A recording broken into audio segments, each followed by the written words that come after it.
Considering how small Abia State is compared to other parts of Nigeria, your state, in terms of internally generated revenue and attracting foreign direct investment in recent months, has been mentioned as number 3 on the list.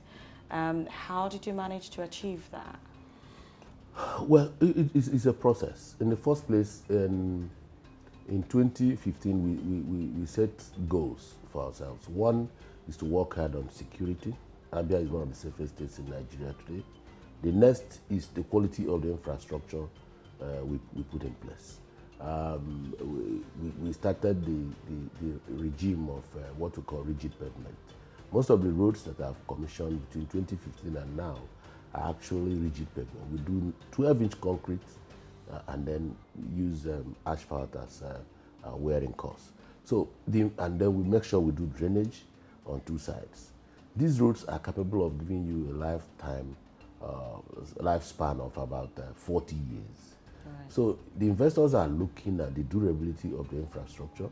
They are looking at issues like security. They are looking at our governance structure when it comes to tax regime, when it comes to transparency, trying to open our books. I was one of the first governors that reported ourselves to World Bank, and we said, please come and help us do things about our books, accounting, and our records. And they gave us a 6-month program, and then we decided to follow to the letter. And so the investors see our openness. And like I said earlier, we have a one-stop shop where we attend to all investors. Well, once you come into our state, the governor is available to talk to you. Is that the Abia Investment House? Yes, the Abia one-stop shop. Exactly. Right. Okay. You know, so these are some of the strategies we deployed, and I want to, inform you that in 2018, Nigeria moved about 20 notches on the scale of ease of doing business, and Abia State received an award as one of the states that contributed to that quantum leap. So it's a process that just culminated. And but we want to say that we are not unmindful of the fact that other states are working hard, but we want to remain on top. We're heading for number 1 very soon.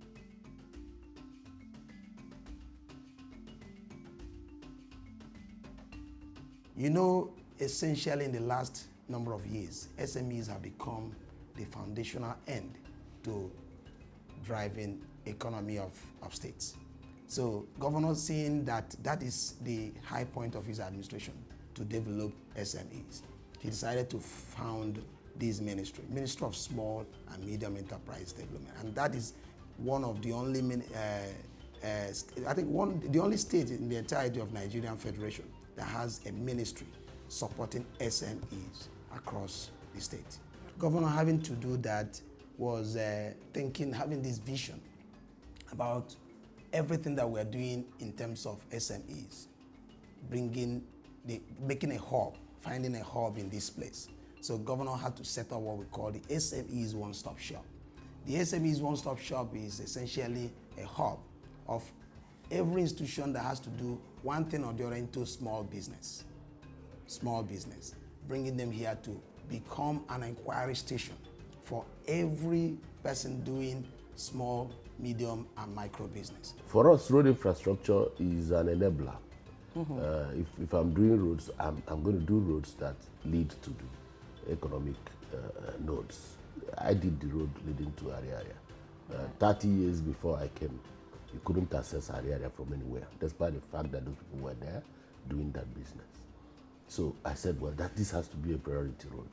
So we did that Fox Road, and we are doing Ezuku Road, which leads to Ezuku Market. So all the roads you see me do are roads that leads to the economic nodes, or where our people are doing one form of thing or another. So creating an enabling environment, I guess. Exactly. I can't just do business for political reasons or for, my road infrastructure must tie to my agenda to support and promote small and medium scale enterprises.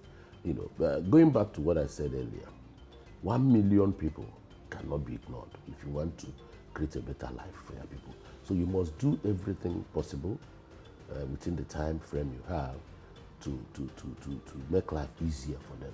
to enable them do what they know how to do best. And I'm also lucky that my state, our greatest resource is our people.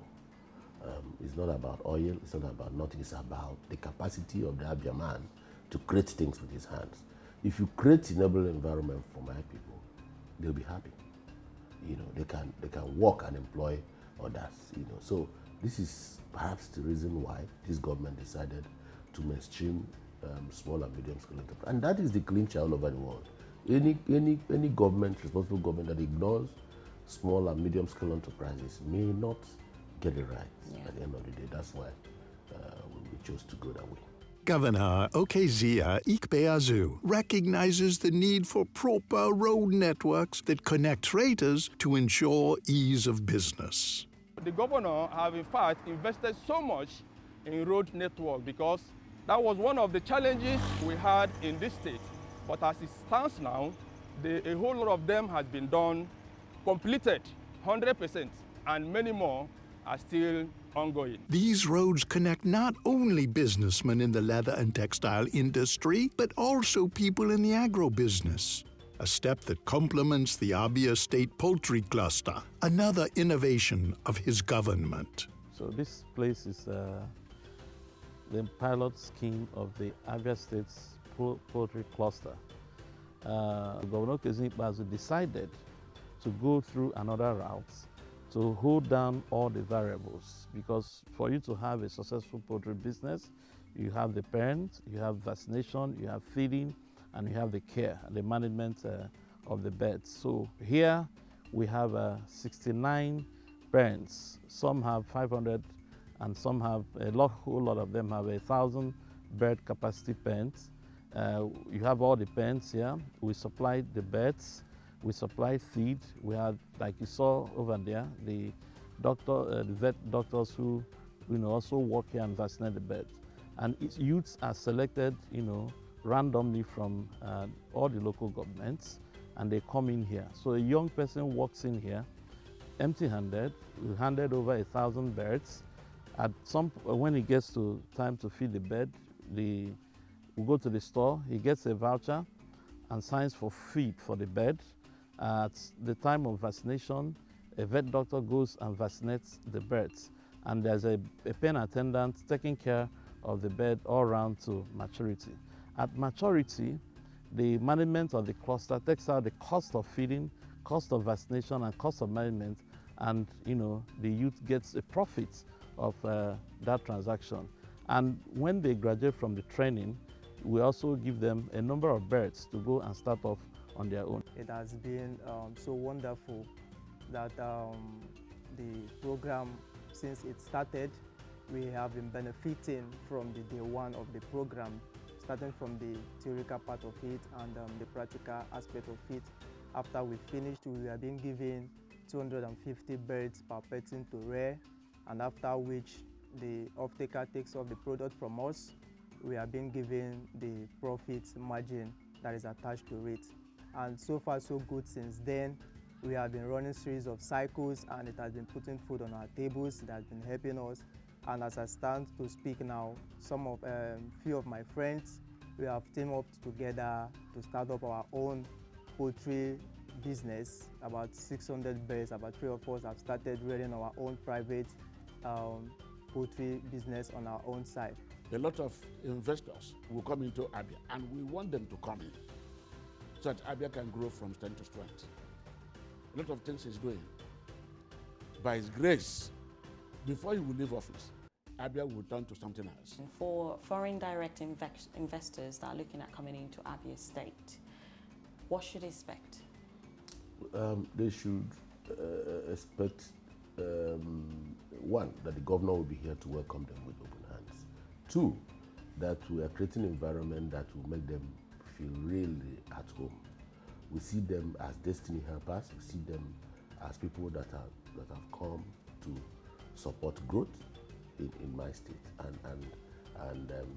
Actually, I have another secret. Once I have an investor establish a company that is worth more than $1 million here, I attach a special assistant or a special advisor who becomes a liaison.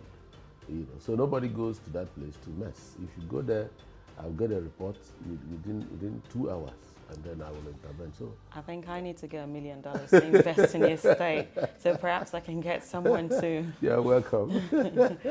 All right, that'll be a wrap on today's interview. I'm so honored to have had you on my seat today. Thank you. And it's been really interesting talking to you. Thank you very much. Thanks for your time, Governor Welcome. Okezie. Thank you, Faith. Thank you for having me.